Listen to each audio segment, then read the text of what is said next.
Mesley, and I am 4th grade at Faulkner Elementary School.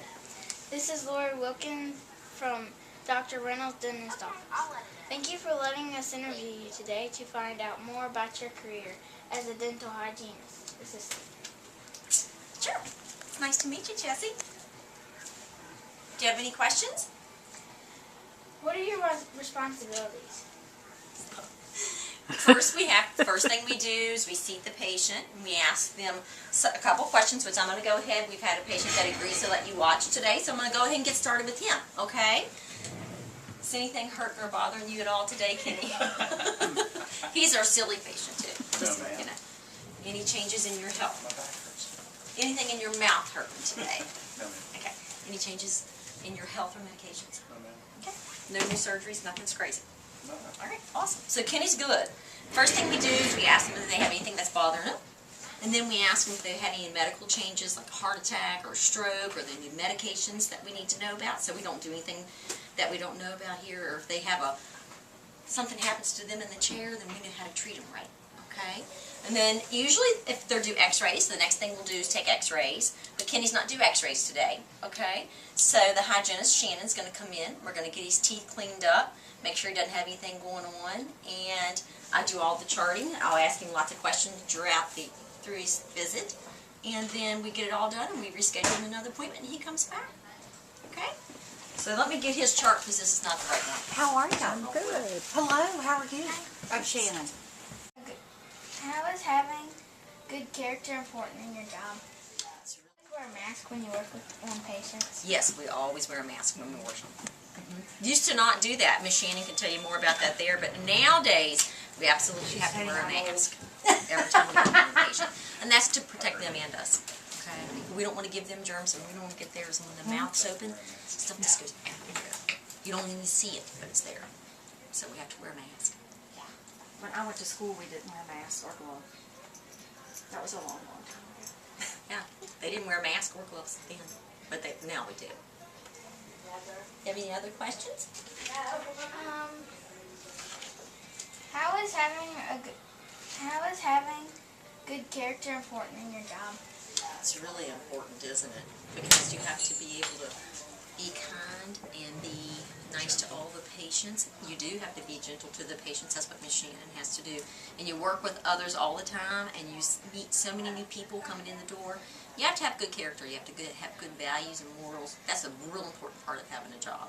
It really is good to have good character. That's for sure. And don't you need go to have for it. empathy with your patients. Very much so. Because a lot of them are going through a lot of things.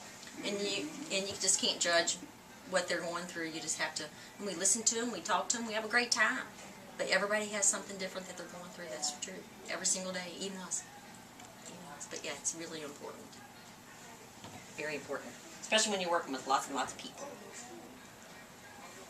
Anything else, honey? Do you like your job? I love my job. And I I love love mine, too. people.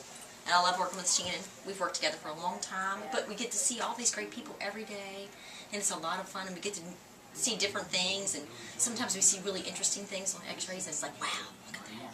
They have an extra tooth, you know, or something crazy. It's always fun. Some people have different teeth down here sometimes when you see an x-ray. It really makes it interesting, but it's a lot of fun. I like working with people, though. I'm a good talker. That's why. She's awesome. I'm a great talker, so that works really well for me. How do you use reading in your job? Oh my heavens, in many, many ways. We have to do charting, we have to be able to read and write really well, we have to be able to read directions and know how to do all kinds of things and read. Some people come in and even want us to read the ingredients and stuff because they're allergic to things. And you have to be accurate.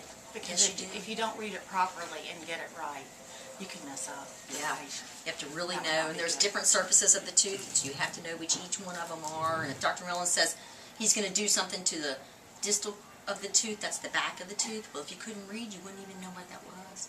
You have to really read a lot, a whole lot. So you need to learn how to read really well.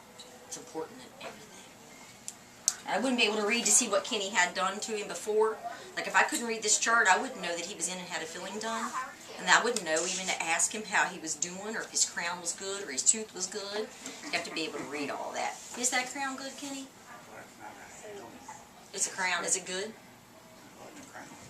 That's what they said. Did you fix it? Oh, you came for the crown, but it wasn't hurting, so they didn't do it. Let's see. He was in and he thought he needed a crown. Because if I couldn't read this, then I wouldn't know. If he didn't end up needing it at all, and there was no decay there, so we got to let him go home. Isn't that fun? He was glad. You still floss them 3 or 4 times a week, Kenny? Okay. Then we have to ask them what they do, like if they floss or they brush, and all that they're doing at home. And we make those notes in the chart, so then that way we can keep up with them. Any other questions? How do you use math in your job?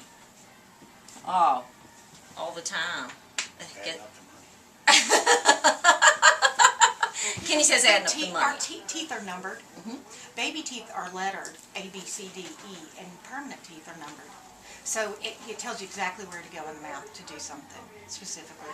And with medicines, that you have to add and multiply. Right. Because sometimes Dr. Ellens will want them to have some antibiotic because they've had something done, and he'll want them to take 30 pills, and you have to know how to make sure that they're getting 30 and they're taking 3 a day for how many days they need to take it. You have to know a lot of things about math. This is in all your teeth. Everyone has 32. Or most everyone. Not everyone does anymore. They're supposed to have 32 teeth. Some people are born without wisdom teeth, but math's real important. And you have to know percentages and and fractions. You need to know fractions. That's important too, okay? And that's really important. Anything else, honey? Do you need to go to college? For an assistant, I do not, but for Miss Shannon's job, you do. Because they trained me here on the job. And we have to do some school to do radiation, to take the x-rays, but Miss Shannon can tell you about hers, because she does have to go to college. And Dr. Ellen says there are certain positions and places. Yeah, you do. And I'm glad I went. I enjoyed it. And I still like what I do.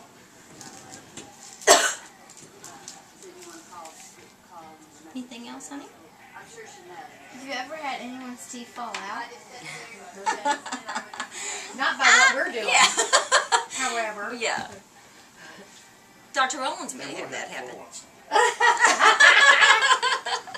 Dr. Rollins probably has. And he extracts teeth, and then he works on dentures and things like that. But in our place, we don't usually have teeth fall out. Ever on our side. But we're glad, because if your teeth falls out, it's a problem. Don't you think? Yeah. Anything else, honey? No, I guess that's it. That's everything? They were good questions. They were awesome questions. And now I'll go show you the place where we take the x-rays. Okay? You want to see that real quick? Sure. In those packs. And then they're divided into the drawer where they need to be. And they can't come open until we're actually with the patient. Then you open them up. So that way they stay clean. Okay? And you can come with all kinds of x-rays. And there's a light. And if you stand right here, when I come down a little bit, you go ahead and stand in there, Jessie. And I will change it then and clean it after you get done. What we would do is we would just have you put your hands here, and there's a little notch right there, and you're going to bite into the tip of that. Go ahead and do that for me. I can't take your x-ray because you're not in the computer. Step in a little bit for me. And what happens? You see that red line?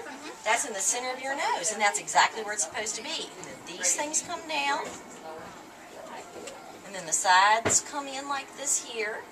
And then if I was to take an actual x-ray on you, this whole machine would go around your head.